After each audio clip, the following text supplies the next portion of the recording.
H Farm. I am HR. I'm Wife, Amy. Amy. Our youngins running around too, Huck. But we are a vegetable and cut flower farm that does mainly farmers market, or we do a scissor tails farmers market, and then we do some wholesale and sell through the food hub. So we'll just walk around. I guess we'll start in here and just show you from start to finish kind of how we do things.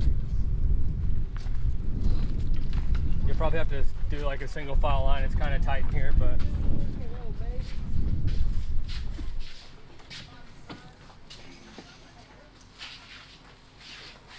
so we start probably 60% of our stuff we start ourselves from seed.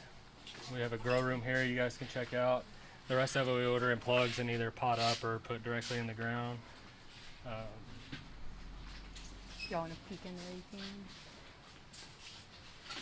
Makes it got a lot of peppers and tomatoes, and then a lot of flowers. Mainly what.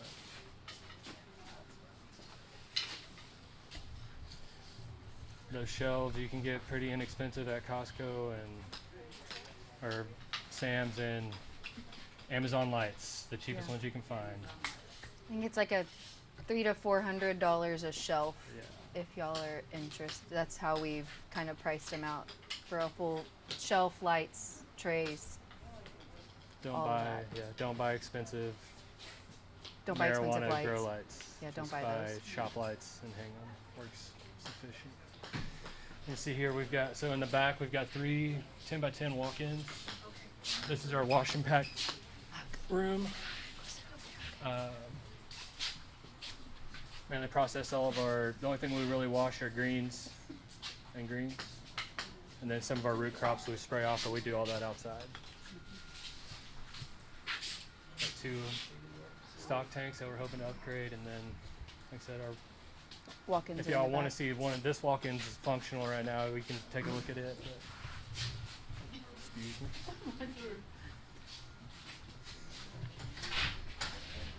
We do. Yep. Oh, that's what Matt Avery was. We do a CoolBot system. Y'all want to hear him talk about the coolers? We do a CoolBot. They're CoolBot powered, so they have ACs in there, and then they have a mechanism that turns them on and off. The CoolBot system, and we use 2 Inkbirds. Costs about $75 versus the $400 CoolBot. Wow, nice. If you do go that route, the trick is you see right there on the screen is a heat mat for seeding starts. This is a real thin one. You missed that smell? Using a light bulb or something like that, you can use that. It doesn't get as hot. I set out 46 A lot of the issues you run into is they get really hot, for our and it takes girl forever for them to start cool this down, so week, your air and I was conditioner like, keeps I know I running and told you I was freezes buying out all my once it plugs, shuts off. plugs this year, but So that just gets Hi. barely above what you need, so it keeps the temperature a lot more stable. yeah, they're all the second. Yeah, they're 1, 2, 3, but the third one is not up and running. It's just storage. BTU unit. Yeah. And it keeps it's set on And then we 42 use the trailers, right now, cold storage. but it'll hold this Yeah. room at 35 in the summer. And then we have 2 more that are just not set up right now. One of them's storage and one of them's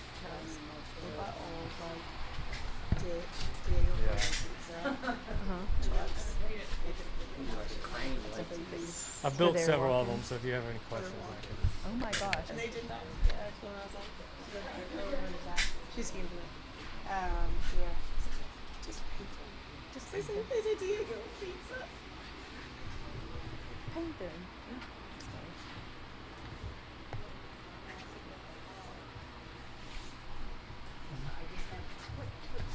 Sure. These growing underneath the porch where my pig lives, and I can't figure out what they are. They're Celosia. Celosia? Yeah, Coxcomb. Coxcombs. Can we have the mouse check, please? All right, if we want to walk out in the field, we can. This is where everything starts and where it finishes.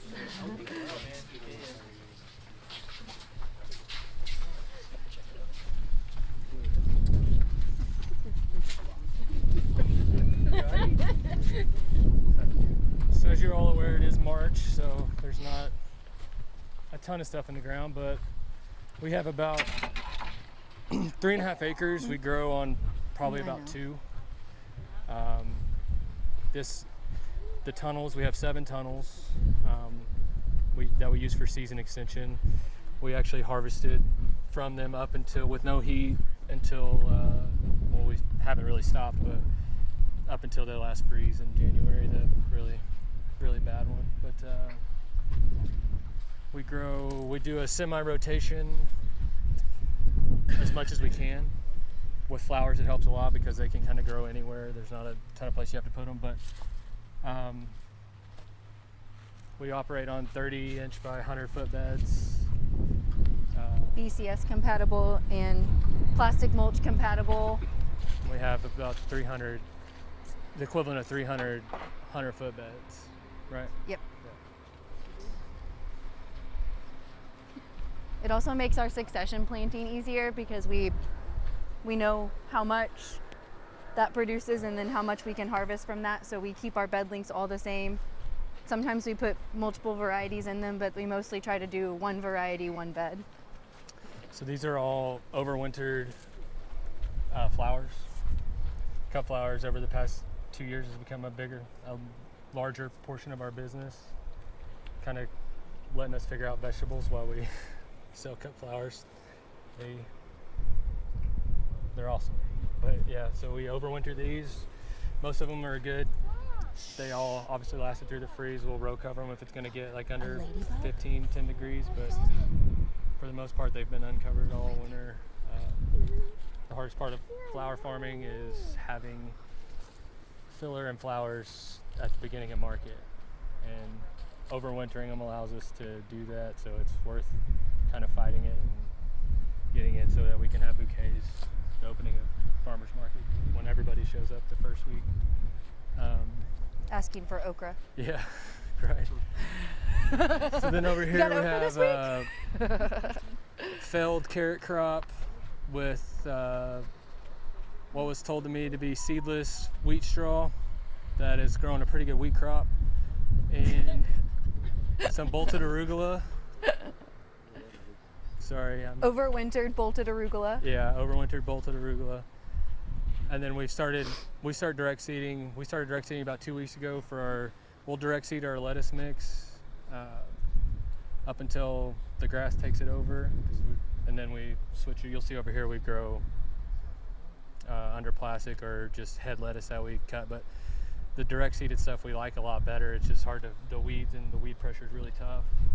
But with the greens harvester, like the drill powered greens harvester and direct seeded greens, there's nothing more efficient or more money making if you can get the weed and grass pressure out of it for a small farm. So we'll plant a 100-foot row of greens weekly up until probably the 3rd week of March, and then we'll cut on them until we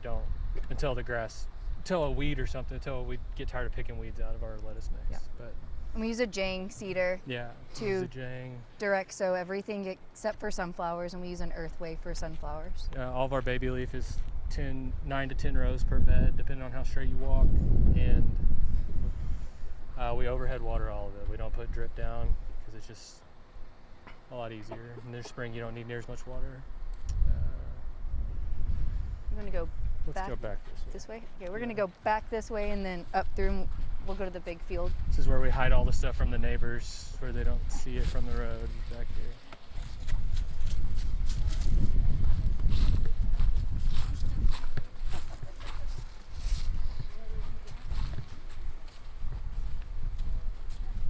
And if anybody has questions, feel free to ask. I'd rather answer questions than.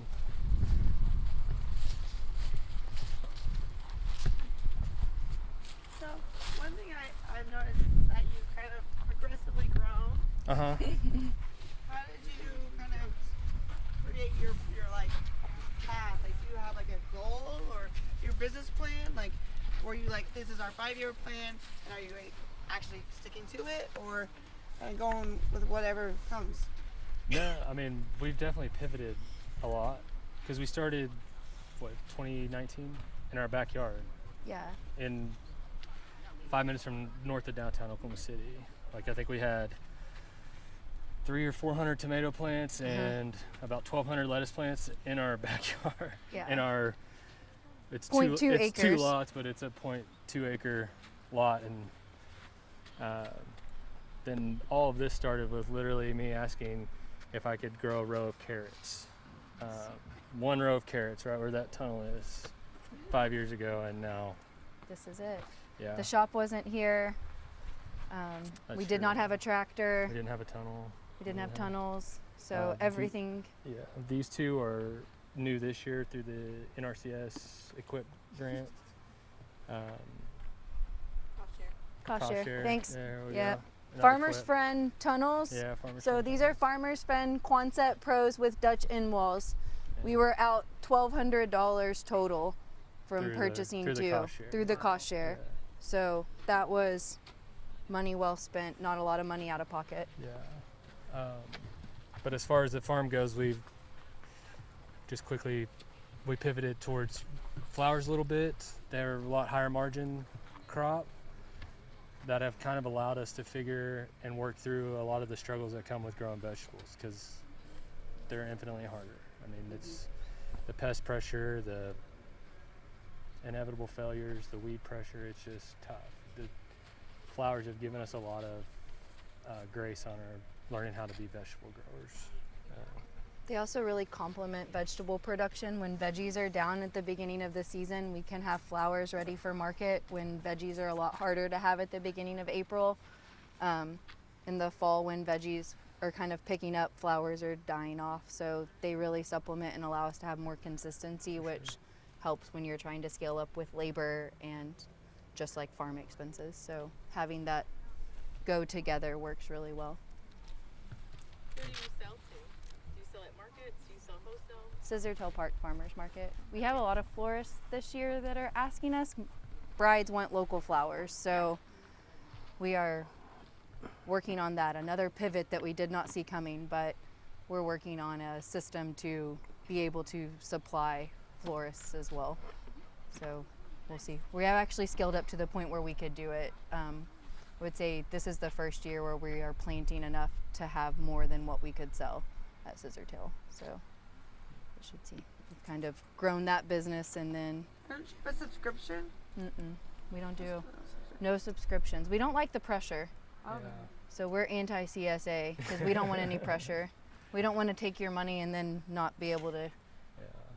give it back. Okay. So we don't do CSAs. Maybe after we've done it for 20 years, Yeah, maybe in we'll have 20 enough years. confidence Yeah, to do that. but But for now, we're not. We don't do for those. now, I'll bring what I have, and if you want it, you can buy it. Yeah. So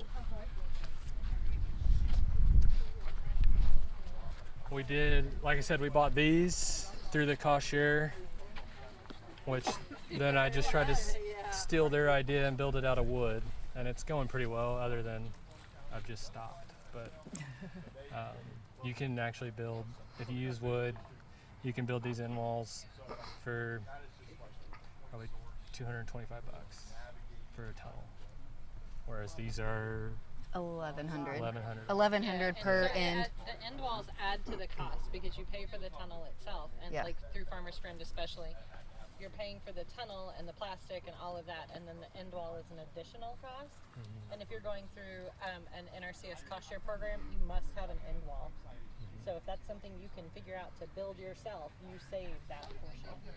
But it still pays the same rate whether the end wall, whether you build it or buy it, because we pay by the square foot.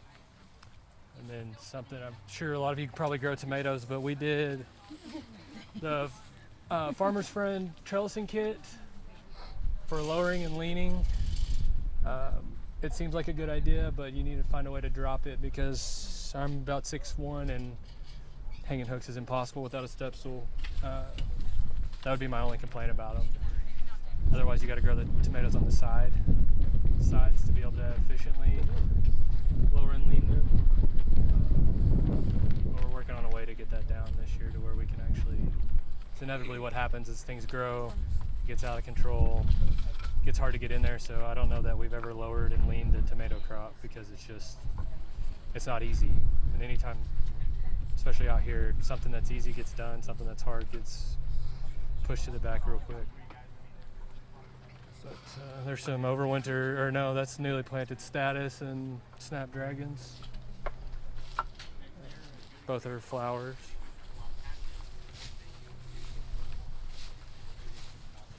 Ranunculus at the end of that tunnel. Lettuce. Lettuce, yeah. Lettuce and flowers. More flowers. More flowers. Both of these tunnels are full of flowers. Whoa. Good. One other thing is your spacing for sure. We haven't noticed any issues with the growing, but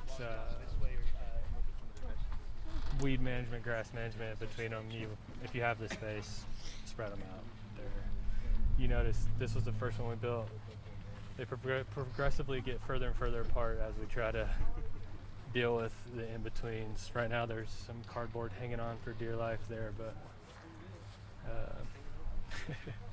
yeah. If you watch your step here, we're working on covering an irrigation line. You want to talk about irrigation? That's been a big hurdle. Yeah, we do 100% drip. Except for lettuce. Except for the spring lettuce. But once it gets hot, it's all drip. It's the only way you can keep up with it. Do you have a problem with it freezing when we get cold snaps? And No, because we don't really rarely water during the winter. okay, So it's your lines are just empty. yeah, we'll blow them out. We've got like a fitting that I think they sell it for an RV, but whatever, you can just put on the other line and hook a compressor to it and blow them out. But this stuff too does pretty well with expanding and not cracking because it's just poly pipe. It's not rigid at all.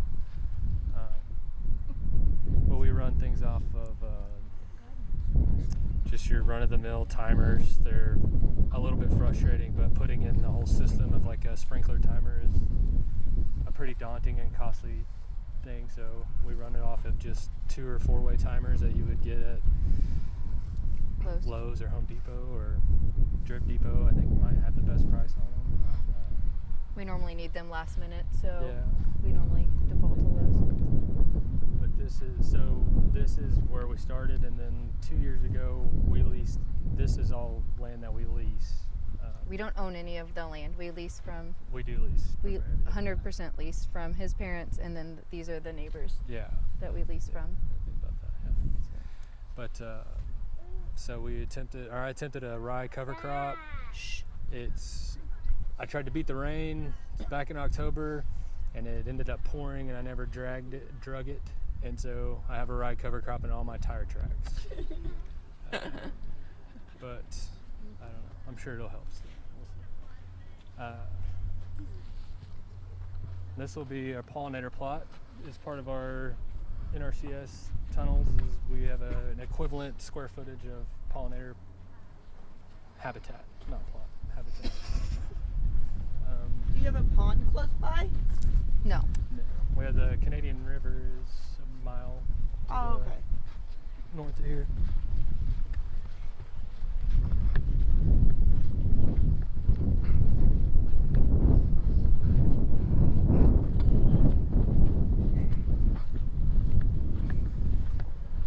So here we've got we grow quite a bit of garlic, or I don't know, it's all relative. There's our garlic crop that was planted late October, beginning of November. It's under plastic, has yet to be watered. If you're interested in growing garlic, you could probably grow it on a sidewalk. It's super easy crop, super low maintenance, and everybody eats it. The margins are a little tight because it's a lot more expensive than the grocery store, but it's pretty much a set it and forget it type crop.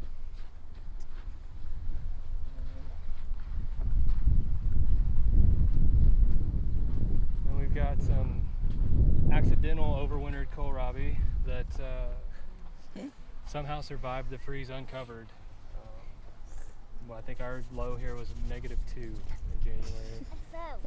I don't know if it'll bulb up, but the greens are also good, so we may harvest some of it for the greens if it doesn't.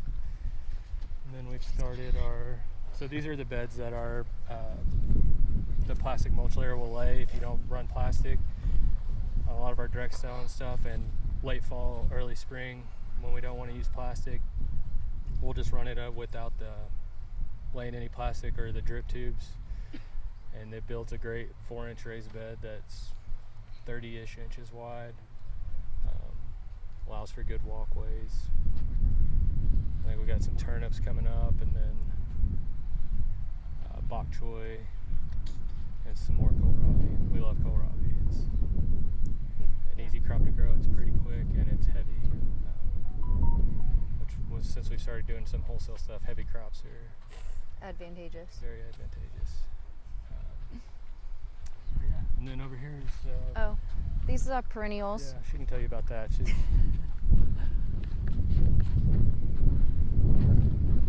Watch your step for the irrigation.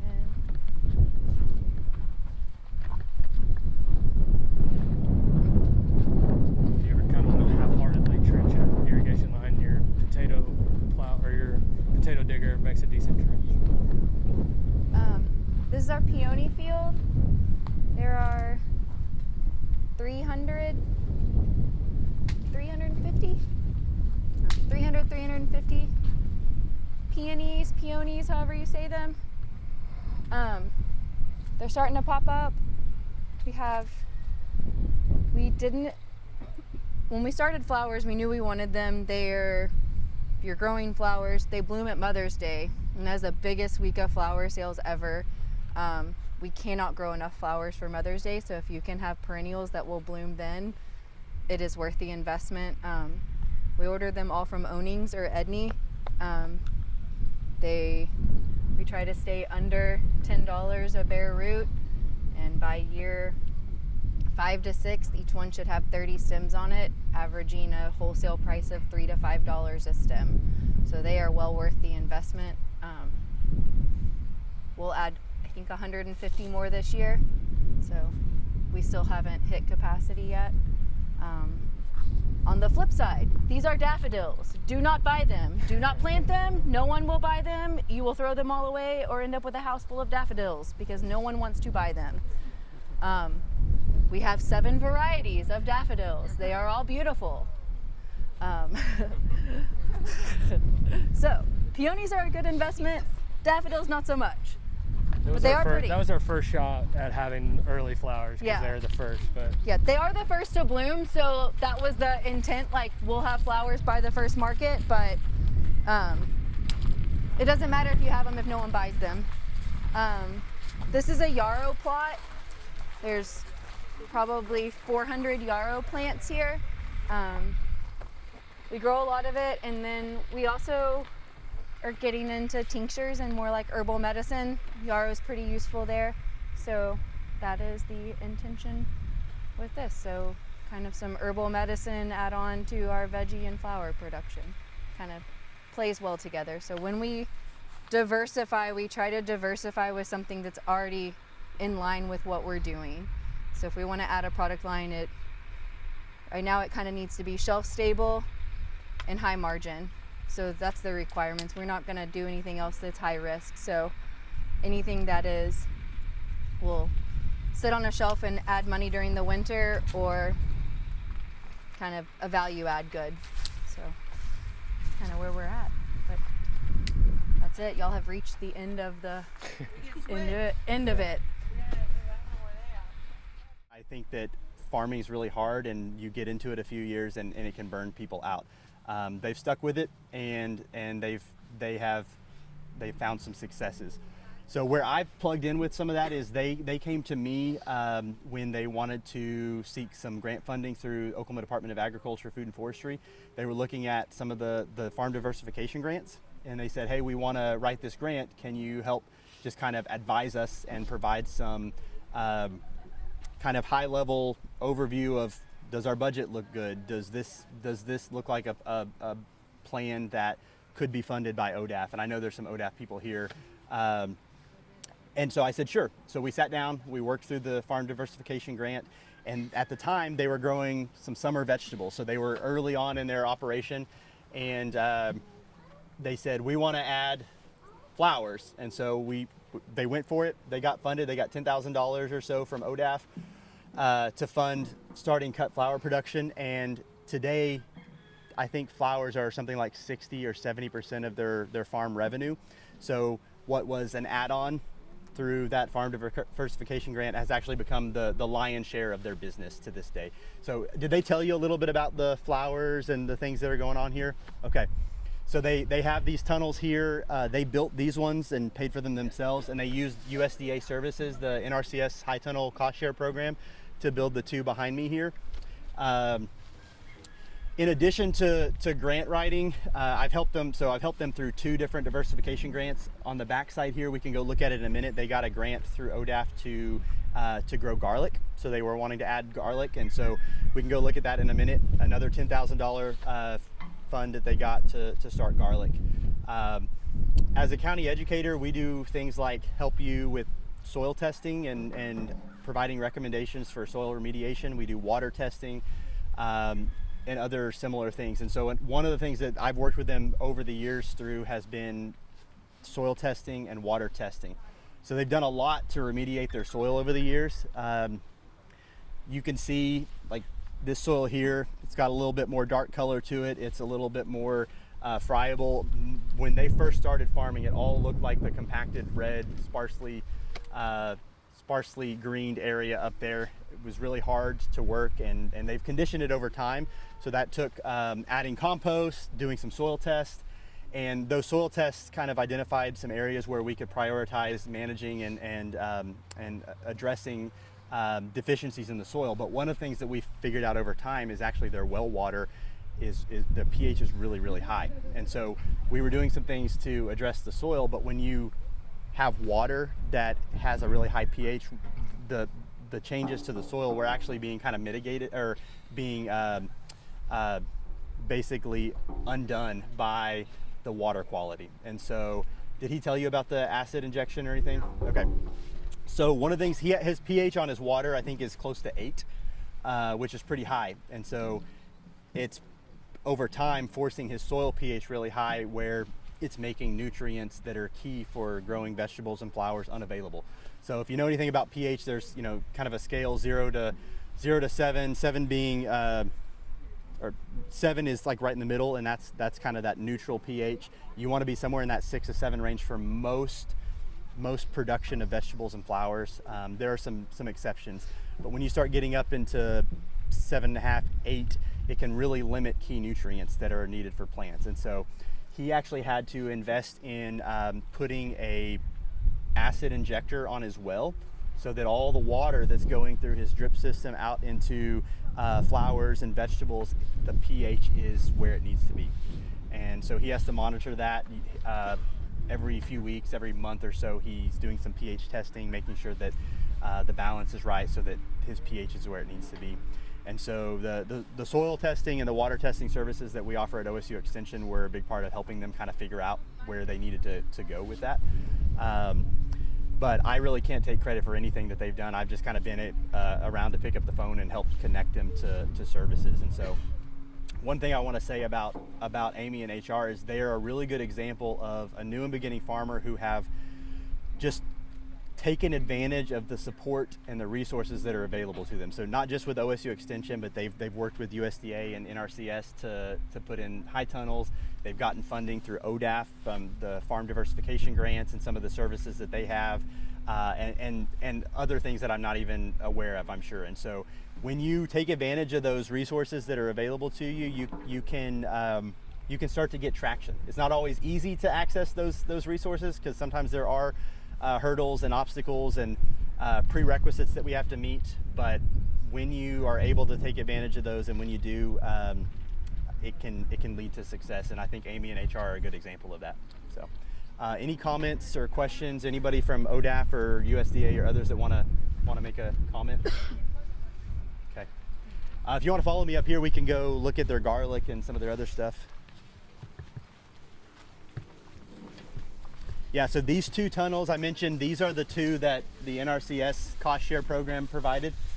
And then these ones, I think HR just built because he needed them. So, How many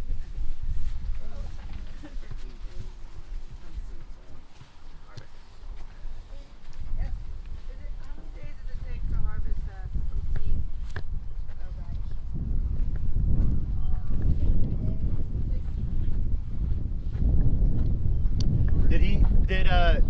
did they tell you about their land size and how they have it leased and all that? Yeah. Okay, so I won't go into too much of that, but their neighbors there are leasing some of this land for them to have access to. They'll do summer crop production in this middle area right now.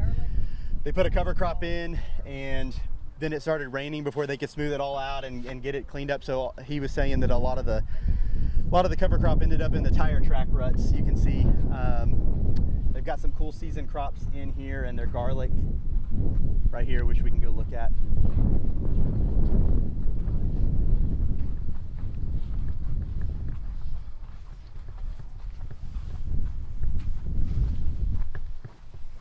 Yeah, so this garlic production was funded through an ODAC grant that they received.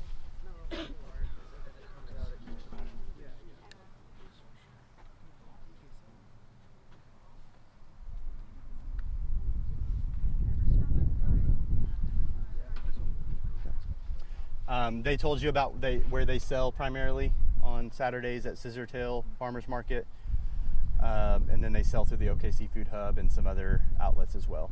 So they are also, I will say, they're good with social media. So I think one of the strengths of their farm is that Amy is really savvy with social media, and that can draw people in. So something to think about. Any thoughts or questions? Now it's getting to the end of the day, so you guys have seen a lot of farms today and a lot of different ways of doing things. Probably some similar things, some different things. I think every farm except for probably 7 acres uses some sort of plasticulture production method. So anybody else using that on their farm operation? Susan, do you use any plasticulture at all? Not a ton. I mean, I put it down more to kind of kill the grass, so I'm not tilling a bunch, Yeah. but I don't really use it when I'm planting. Yeah. You said they got a grant for garlic? They did. So they got a farm diversification grant through Oklahoma Department of Agriculture, Food and Forestry to do their garlic production and to jumpstart that. And they also got one for their initial flower production. So what if they never sell the garlic? Not a single clove. How does that play out? Well, that would be something that they and Jason Harvey would need to work out in terms of. Can you speak to that? If say a grant that ODAP issues, it doesn't come to fruition the way that maybe they thought it might go through, things change or they're not able to sell the crop or whatever. I have no idea. That would be Jason. Yeah. Still.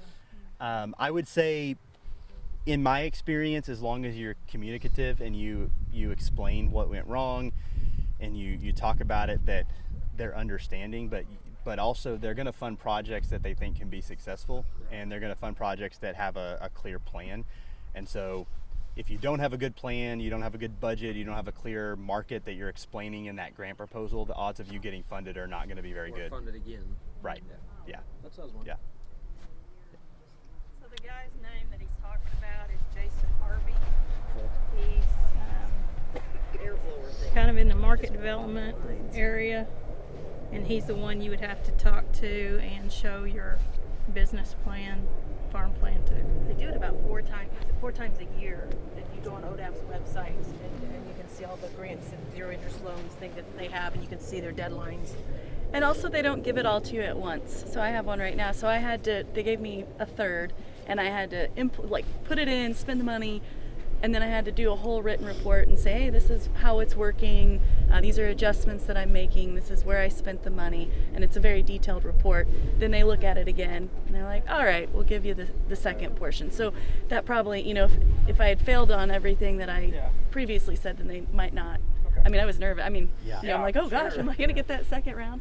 But so I think that probably kind of keeps people in check, if you will. Keeps them honest. Yeah. Right, Susan, yeah. thanks for sharing that. That's a great point, because they won't give you the 10,000 lump sum right away and then you just fly to Mexico or whatever. Yeah, they're going to give it to you as your project is successful. So I need a little bit more. We're doing good. Yeah. It's a great program. So again, I'll reiterate, one of the things that I think has been has made Amy and HR as successful as they are is that they have really tried to take advantage of those programs and support services that are out there. So they use extension. They've gone to USDA and gotten NRCS support to get the high tunnels. They've used ODAF funding to get their garlic and their flowers going. And so when you do that, it can help you reach a new level of sustainability in your business when you take advantage of some of those resources. Form So, those relationships. yep. Do they have their own plasticulture lane? They do. You'll see it on the back of that tractor right there. How much do those usually run? Depending on the size, yeah, Like you a can small find one? you can find them for around $5,000. If they're used, you might be able to find them for 2 or 3. A brand new one, small one's probably around 5, maybe 6. You can buy some really fancy ones that are closer to 10, 12, 15, but yeah, I think that one's probably, we can ask HR, but probably around 5 or 6 if I were to guess. And it's really nice. It would be cool to demonstrate it, but yeah, you have somebody drive the tractor, somebody sits on the back if you want them to kind of weigh the thing down, and the tractor's going this way, and it's just laying the drip and the plastic all down at one time, and then the little metal discs on the side are actually pushing the soil up over the plastic, and so it's laying it all down at one time, and it works really well. Yeah. I know, that's why I'm not doing a ton. Taking the wind, I've got like So oh my back. yes. Micah Yes. used to do the plastic culture at Oklahoma Department of Ag before he went to Langston. So. Yeah, thanks for sharing. That's a good point. If you are interested in plastic culture, probably the expert in our state is Anderson at Anderson Farms, where we saw earlier today. He ran the plastic culture program for 10 years or so at ODAF, and He did ours too. did he do yours? Yeah.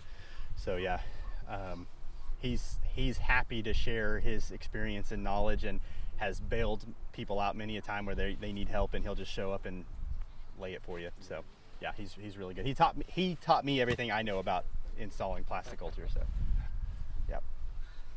Anything else? What is an acid injection? Acid injection. Good question. Is it a dosatron thing, like where it's? Yeah, so he's got like a sulfuric acid product that he's putting in, and he's having to kind of put a ratio of product to gallons of water. So there's a little bit of a calculator tool that he uses to figure out based on his flow rate and stuff. But it basically just mixes that acid into the water to acidify that water as it goes through, so that the delivered pH to the plants. Does it go into like a tank and then he's? It does have a premix in a little bit of a small tank, like a smaller than a 5-gallon bucket type of thing. Yeah, yeah. Yep. So his water's coming from a well, correct? His water is well water. Yep, and it was close to 8 pH, and so over time that was throwing off the pH of his soil. Yep. And limiting production and things. I don't know the specifics of the exact system he's using or anything like that, but I'm sure he'd be happy to share that with you. But yeah, it's basically a mixed tank that he's having to do some calculations on, and then it feeds it through his drip system. And you can actually fertigate that way too. So you can acidify the water a little bit, and then you can actually, if you wanted to, you could add liquid fertilizer and fertilize underneath the plastic through the drip lines if you want to. So, Micah does that, and I think the Whitmores do that as well. You saw the Whitmores this morning, and then Micah definitely does that. He's got the little, he didn't talk about it at all, but he's got the little chlorinator thing for the swimming pool, and yeah, that cap screws off, and he can add liquid fertilizer, fish emulsion, whatever, and he can calculate how much he wants and feed it through the lines that way. So yeah. That pH will also have a effect on his wash water. Yeah. So depending on what kind of sanitizer or detergent he's using. Yeah, that's a good point. And so that's where you really have to think about the systems approach on a farm, and how every one thing you do can set off a ripple effect of other unintended consequences, and you have to pay attention to those. So an example of that, they were using compost pretty heavily for a while, and I won't tell you where they were getting their compost, but the compost that they were using was heavily animal manure based, which isn't necessarily a bad thing, but it was very high in salts, and so it was really contributing to salt buildup in their soil, which can then lead to your soil being hydrophobic or not wanting to infiltrate or to take water as readily, and also can cause injury to plants and things like that. So there's always, every time you're doing one thing, there's always some possible unintended consequence that you might deal with, and that's just the nature of farming. It's like you're just good planning, but you can't always control all the variables, and so sometimes you're reacting. Yeah, so all this here that's under the cover crop, this rye, they had under plastic, and so you'll see as you walk through, you'll see drip tape and kind of some of the plastic that's underneath some of the soil. The one of the downsides of plastic culture production would be some of that remnant that's left over, but so there is some cleanup work that's often required. You can buy biodegradable options. I don't have a lot of experience with those, but this is just the standard, so it's not really biodegradable, but they have biodegradable options. And then we were actually talking about how at the Whitmores, the way that they do their irrigation, they actually lay it on top. They have a big problem with gophers, and so they lay it on top. Here they don't do that. They do the traditional lay it subsurface under the plastic. It worked for the Whitmores because they were having gopher issues, but here they just lay it underneath and they irrigate that way. So they will, before long, start to get this cleaned up, and they'll start putting in plastic rows and do summer production right here in this area that they have under cover crop. So. Where are we all from? Different parts of the state? Tulsa area. Duncan. Okay. Where else? Stillwater. Anybody currently actually farming right now?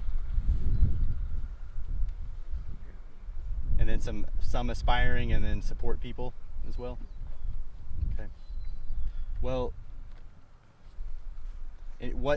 what is for those of you who are on the cusp of trying to do this yourself, what are some of the biggest obstacles or fears or things you feel like you're going to be your challenges? Time management. Okay.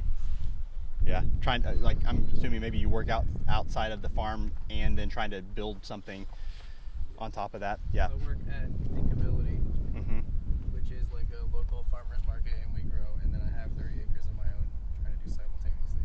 Yeah. Possible. It's funny, before the bus showed up, Amy and HR and I were talking, and they were like, yeah, one of the things that we didn't realize as brand new farmers is that it was 100+ hour a week job trying to be successful with this, and that's something that can be a challenge. Getting to a point where you have systems in place and you have infrastructure that you need, and you have an understanding of how things are going to work in your operation takes time to get there. Not time in terms of years and building up, but it also takes time in that it's going to probably be 60, 80, 100-hour weeks at times to build that success. So it's not easy. Not easy at all. That's why I work for OSU Extension and I don't farm full time. No, just Do kidding. any of your extension folks kind of specialize in like hydrology? Yeah, we have hydrologists. Okay. Yeah. Our problem, we're kind of on a slope, and we put in permaculture and we catch it, but we still just the one side of our farm, because you got the road and then goes down. That it's just wet. Yeah. Standing We have all water. sorts of issues in Oklahoma. I think we have, because we're up on in Osage Hills. I think there's some shale. Yeah. That's not too far underneath, and that water's not permeating down. That it's kind of running along that shale, and then it just. I would bet that's exactly what's happening. We have in eastern Oklahoma County, in central Oklahoma, there's a lot of sandstone that is, it could be as shallow as a foot or two or 5-6 feet down in the ground, and you can have pretty decent soil on top of that, but then you hit that pan and it can cause all sorts of issues where water ponds and it doesn't flow the way you want it to, and those are those are hard challenges to overcome because they require a lot of input in terms of excavation or engineering solutions that aren't always practical. Some of what we're thinking is just building it up so we're at least maybe a little bit higher than the road, so we'd run across the road because the neighbors have a pond and it Okay. would just flow down Yeah. into their pond. But it's just We can certainly connect you with some folks that can help you with that. Thought about what if we pound through that shale and create like a hole. I'm not a hydrologist, which is why I'm always who knows about that.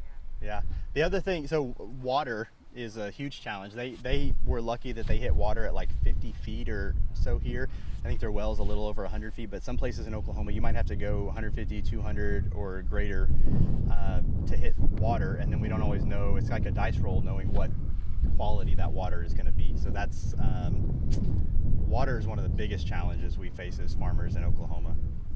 Too much or too little? Too much or too little, and then if we have enough, it may not be the quality we need, so then we're having to address that. So, yeah. Well, we're out of time. Thanks for putting up with me for a little bit, and hope you guys enjoyed the tours today.